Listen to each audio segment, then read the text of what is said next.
Mga kababayan, mga katambay, kamusta po ang lahat? Si Kamanong po dito po sa Tambayang Makabayan, nagbabalik po muli para po magkomentuhan po tayo. Magandang araw po, tanghali, hapon, gabi. Madaling araw po sa ating lahat. Saan man sulok ng ating bansa o mundo tayo naroon, naway maingatan po tayong lahat mga kababayan. Umpisa na po natin. Komentuhan po natin. Itong sumagot po, nung nakaraang araw po, sumagot po ang COMELEC.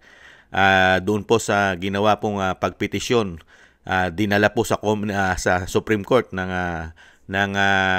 Duterte Youth, mga tambay, yung hindi po pagproklama sa kanila. Sumagot naman po si George Garcia, ang COMELEC Commissioner, mga tambay. Pakinggan po natin ang sagot ng Commissioner doon po sa pagpetisyon po ng Duterte Youth sa Supreme Court. Ito po ang paliwanag ng COMELEC. Pakinggan po natin. Yung Duterte Youth, today daw magpapile sila ng petisyon sa Supreme Court. Ang binabanggit ho nila, wala naman daw, wag daw ho silang sisihin ng COMELEC dun sa kabiguan daw ng full body na desisyonan yung kaso. 2019 pa raw yun, but ngayon lang daw ho kayo naglabas ng ganyan. Una, expected po yung pagpunta sa Korte Suprema. Pag hindi sila pumunta sa Korte Suprema, di sila rin po ang nagpapabaya sa kanilang karapatan. Tama lang po yan, ini-expect po yan. Kasama po yan doon sa expectation ng Commission on Election or the National Board of Canvassers. Pero sa isang banda, hindi po ba magandang mapag-isipan din po ng party list na yan o nung pong isa pang party list na ito na yung tamang pagkakataon na ma-resolve yung kaso? Kasi darating at darating ang tamang panahon na mariresolve po yung case na yan. And therefore, at least po ngayon, kung sila po ay naproklama, tatandaan po ng lahat, hindi po garansya ang proklamasyon na mawawala ng jurisdiction ng komisyon. Kahit po naproklama na ang isang kandidato hanggat walang June 30, kahit congressman pa yan o senador, ay may jurisdiction pa ang COMELEC sa lahat ng kasong nakapending sa amin.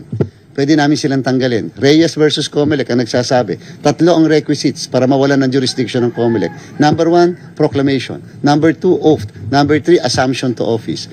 Nag-proclaim, tama. Nag-oath, tama.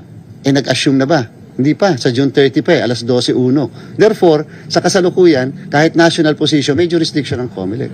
Hindi po ba mas masakit kung bigla na lang nagproklama kami, pagkatapos biglang nag-cancel ng accreditation?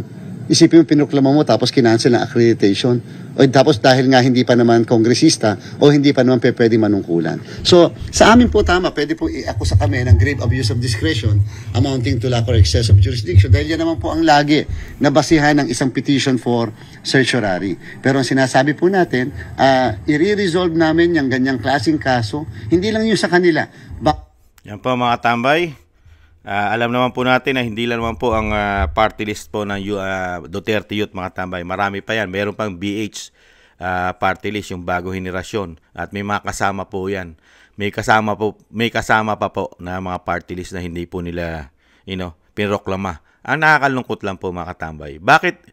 May yung katwiran mo pala. Meron po palang kapangyarihan ng COMELEC na yung mawala ng visa, non-valid ang proklamasyon, pati ang pagiging pagkakapanalo nito kung ito'y may mga kaso. Di po ba? Pwede pala nilang tanggalin ang pagiging congressman kahit na sinasabing mataas pa katungkulan mo, maging senador ka pa. May kakayahan po ang COMELEC hanggang June po, di ba? Yung last day of June, mga tambay. Ang nakakalungkot lang po, nagproklama ka ng mga may kaso rin, may mga issue. Katulad po ni Erwin Tulfo, ni Laila de Lima. Piroklama mo. Pero itong Duterte Youth, saka yung bagong henerasyon at yung iba na binabanggit mo, may mga kaso dapat imbestigahan, dapat iresolba. Bakit hindi mo muna ipinroklama? Dapat pinroklama mo muna.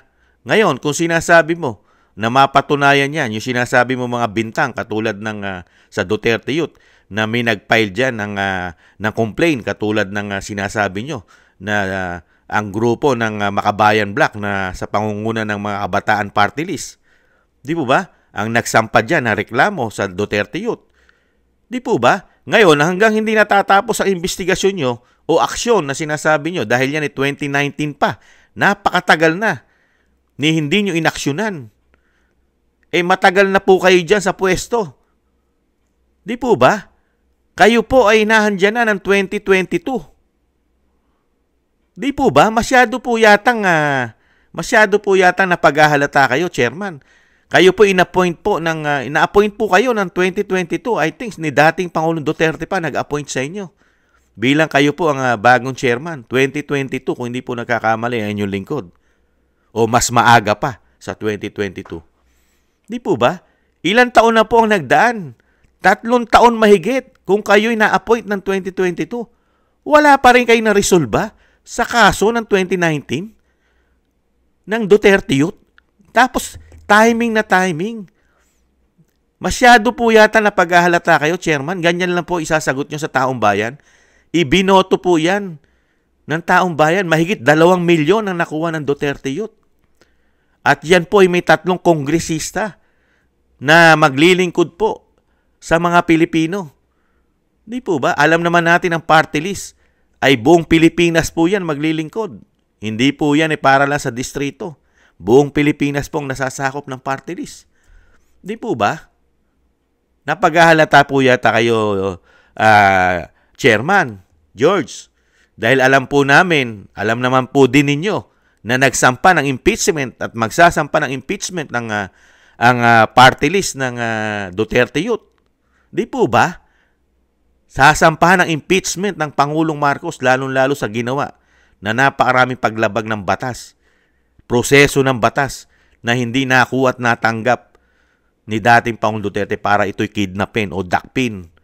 Di po ba? Impeachable. Tapos ngayon ayaw niyong paupuin, ayaw niyo iproklama. Masyado po kayong halatang halata.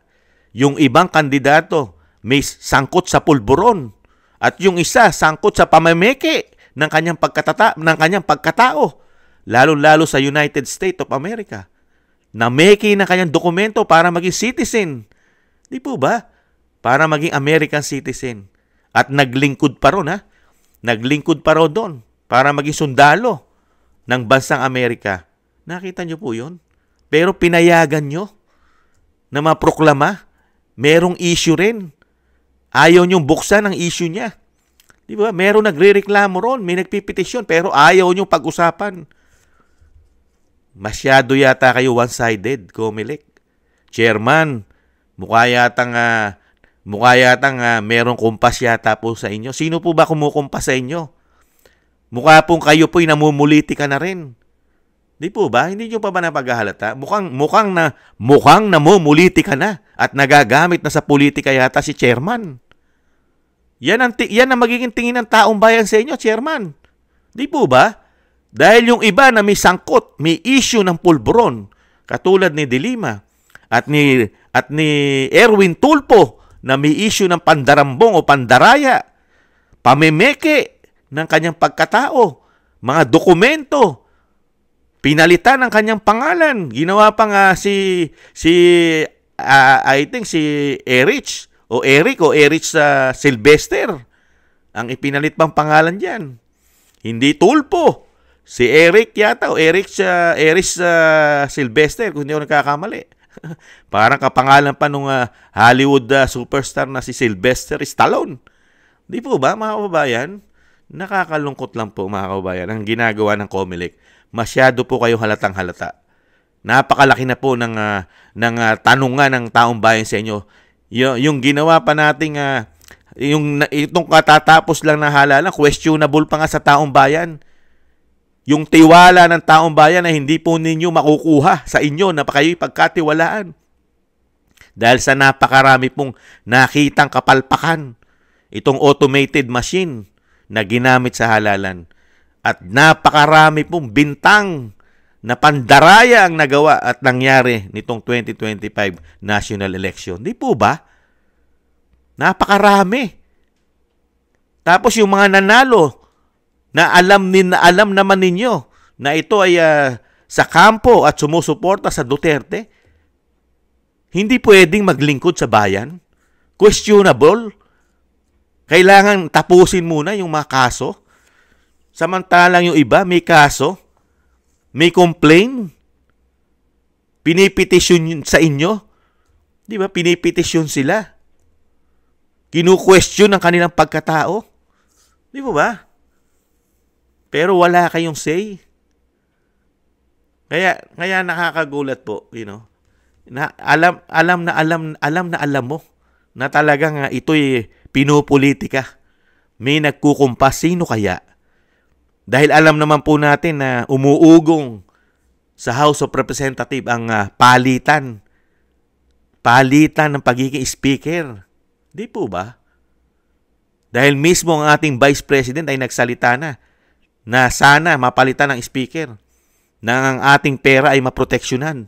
Dahil ayon sa Vice President, ang pera ng Pilipino ay walang proteksyon sa speaker na tinatawag niyang tambaluslos. Di po ba? Dahil grabe po ang nangyari sa ating kaperahan ng 3 taon sa pamamahala daw po ng tinatawag niyang tambaluslos.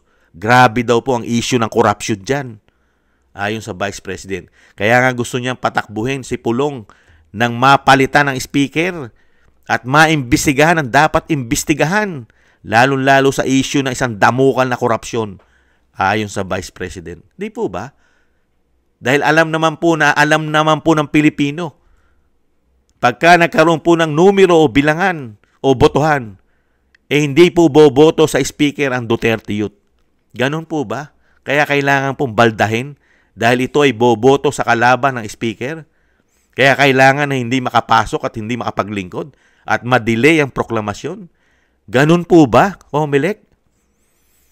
Yung mandato, yung binoto ng taong bayan, mahigit 2 milyon.